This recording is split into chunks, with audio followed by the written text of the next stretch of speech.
ఈరోజు మేము మెట్పల్లి మున్సిపల్కు సంబంధించిన మన బీఆర్ఎస్ పార్టీ తరఫున కౌన్సిలర్లు అందరం సమావేశమై ఇవాళ ఈ పత్రికా విలేకరుల సమావేశం ఏర్పాటు చేయడం జరిగింది. ఎందుకంటే మరి ఈనాడు కొంతమంది గత 4 సంవత్సరాల కాలంలో మేమందరం ఒక యూనిట్గా ఉండి మేమందరం కౌన్సిలర్లం సోదర భావంతో అందరం కలిసికట్టుగా ఉండి మా కల్వకుంట్ల విద్యాసాగరరావు గారు మాజీ ఎమ్మెల్యే గారి ఆధ్వర్యంలో మేమందరము మరి పట్టణ అభివృద్ధి కొరకు కృషి చేస్తున్న తరుణంలో మరి ఈరోజు ప్రభుత్వం మారగానే కొంతమంది స్వార్థపరులు ఒక 2-3 కాంగ్రెస్ పార్టీలో చేరి మరి ఎట్లయితే ఈ అస్తవ్యస్త పరిస్థితి తీసుకురావాలి గతంలో మాదిరిగా గత టర్మ్లో ఉన్న మాదిరిగానే మరి మెట్పల్లి పట్టణాన్ని అభివృద్ధి కాకుండా మరి అల్లకల్లోల పరిస్థితి సృష్టించాలనే ఉద్దేశం మీద కొంతమంది మా కౌన్సిలర్ మధ్యనే కొంత విభేదాలు తీసుకురావడానికి ప్రయత్నం చేస్తున్నారు. ఆ సందర్భంలోనే మేము విలేకరుల సమావేశం ఏర్పాటు చేయడం జరిగింది. ఎందుకంటే మరి ప్రతి వాళ్ళు మా చైర్మన్ గారి ఆధ్వర్యంలో మా ఎమ్మెల్యే గారి ఆధ్వర్యంలో మేము అభివృద్ధి ప్రదంలో నడుస్తున్నాం. మంచి వాతావరణంలో నడుస్తున్న పరిస్థితులలో కొంతమంది స్వార్థపరులు మరి అభివృద్ధి కల్వకుంట్ల సంజయ్ గారికి కూడా పేరు రావద్దనే ఉద్దేశం మీద కొంతమంది కుట్రపూరిత వాతావరణాన్ని సృష్టిస్తున్నారు. దానిలో బాగా మేము అటువంటి వాతావరణాన్ని ఖండిస్తూ మేమందరం ఇవాళ బీఆర్ఎస్ పార్టీ తరఫున మేమందరం కలిసికట్టుగా ఉండి మరి ఎలాంటి అపోహలకు తావు లేకుండా ఇవాళ ఒక యూనిట్గా ఉండి మేము ఇవాళందరం ఈ విలేకరుల సమావేశం ఏర్పాటు చేయండి. మేము ఎప్పుడు కూడా కల్వకుంట్ల విద్యాసాగరరావు గారి నాయకత్వంలో కల్వకుంట్ల సంజయ్ గారి నాయకత్వంలో మా చైర్మన్ సుజాత సత్యనారాయణ గారి నాయకత్వంలో మేమందరము మరి పట్టణాభివృద్ధి కృషి చేసి మేమందరం మా వార్డులో అభివృద్ధి పథంలో నడిపించడానికి ఈ 5 ఏళ్లు మేము కలిసికట్టుగా ఉంటాము. మేమందరం ఒకే తాటి మీద నడుస్తాం అనేది ఈ సందర్భంగా మనం చేస్తూ ఈ అవకాశాన్ని ఇచ్చిన ప్రతి ఒక్కరికి నమస్కారం. బీఆర్ఎస్ పార్టీ సభ్యులందరం మేము కౌన్సిలర్స్ అందరం కలిసికట్టుగా ఉన్నాము. ఎమ్మెల్యే సార్ గారి ఆధ్వర్యంలో ఎవరం కూడా అసలు అవిశ్వాసం అనేది లేదు. వాళ్ళు ఎవరో మా మీద అనవసరంగా అన్ని చేస్తున్నారు. తర్వాత అందరు కలిసి మా కౌన్సిలర్ మైండ్ గేమ్ ఆడుతున్నారు. కానీ ఆ మైండ్ గేమ్ ఎవరు మా కౌన్సిల్ లొంగిపోవడం లేదు.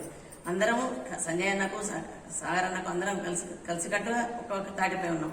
దానికి అనవసరంగా లేనిపోని ముఖగానాలు చేస్తూ ఇది ప్రచారం చేయడం బాగాలేదు. మేమందరం కలిసి ఊరు అభివృద్ధికి మన మెట్పల్లి టౌన్ అభివృద్ధి చేసుకుందాం, ఎలా అభివృద్ధి చేసుకోవాలనేది ఆలోచిస్తున్నాం. కానీ అందరితో మైండ్ గేమ్ ఆడి అనవసరంగా లేని ఇది చేయొద్దని ఈ పత్రికా ముఖం మీ అందరికీ వార్నింగ్ ఇస్తున్నాను.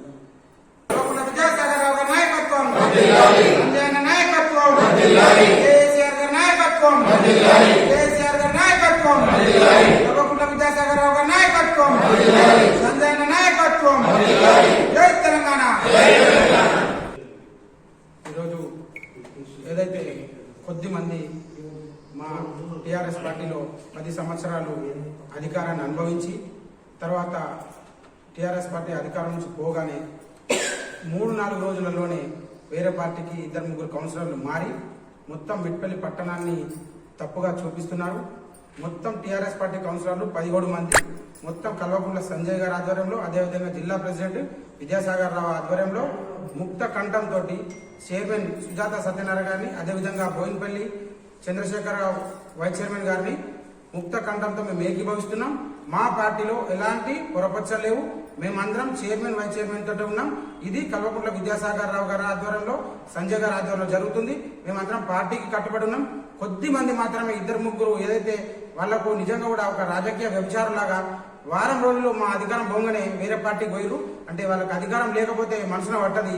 వాళ్ళు ఊరు మీద వాటి దోసుకుంటోళ్ళు, కబ్జాదారులు, భూ కబ్జాదారులు కాబట్టి వేరే పార్టీకి మారడం జరిగింది. ఇక మిగతా ఎవరు మారరు. చాలా వాళ్ళు మెట్పల్లో మొత్తం చాలా మంది కౌన్సిలర్లు వస్తారని కూడా వాళ్ళు ప్రచారం చేయడం జరుగుతుంది. మా మనస్ఫూర్తిగా ఇక్కడ ఉన్న అందరం టీఆర్ఎస్ పార్టీకి, విద్యాసాగర్ రావు గారికి మేము మాట కట్టుబడినాం. మేము పార్టీతోటే అంతిమంగా ఉంటాము. ఎలాంటి మాకు ఆశ చూపినా మేము ఎవ్వరం పోమని మా మనస్ఫూర్తిగా తెలియజేసుకుంటున్నాం. ఖచ్చితంగా టీఆర్ఎస్ పార్టీతో ఉంటాం. కారు గుర్తుతో మేము గెలిచినాం. మళ్ళా కారు గుర్తుతోటే పోటీ చేస్తాం. వచ్చేసరి కూడా మేము కౌన్సిలర్స్ అందరం టీఆర్ఎస్ పార్టీ జెండాని మున్సిపల్ పై ఎగరేస్తాం సంజయ్ గారి ఆధ్వర్యంలో. ఈ విధంగా డబ్బులకు తెరలేపి డబ్బులతోటి కొంత అందిస్తామని చాలా అవినీతి రాజకీయాలు చేస్తున్నారు. నిన్న మొన్నటి వరకు కూడా మా ఎమ్మెల్యే సార్ డోర్ తీసి మా ఎమ్మెల్యే సార్ పాదసేవ చేసుకున్న వాళ్ళు ఈ రోజు పోయి అక్కడ మా మీద అవాకు చవాకులు పెడుతున్నారు. ఇది చాలా దురదృష్టకరం. ఇలాంటి రాజకీయాలు చేస్తే మాత్రం చాలా ముందు చాలా ఇబ్బందులు జరుగుతాయి మీకు. మీరు రాజకీయం చేయండి కానీ ఇలాంటి కుళ్ళు రాజకీయాలు చేయకండి. మొత్తం పట్టణాన్ని అభివృద్ధి చేసింది ఎమ్మెల్యే గారు, తర్వాత చైర్మన్ గారు, వైస్ చైర్మన్ మా బాడీ. మేము అభివృద్ధి చేసినాం, మేము అభివృద్ధికి మాత్రమే కట్టుబడినాం, చిల్లర రాజకీయాలు చేయము. మేమందరం కూడా చైర్మన్ గారిని, వైస్ చైర్మన్ గారిని మొత్తం ముక్త కంఠంతో సమర్థిస్తున్నాం. మేము వారి వెంటే ఉన్నాం, మేము పార్టీకి కట్టుబడి ఉన్నామని తెలియజేసుకుంటున్నాం.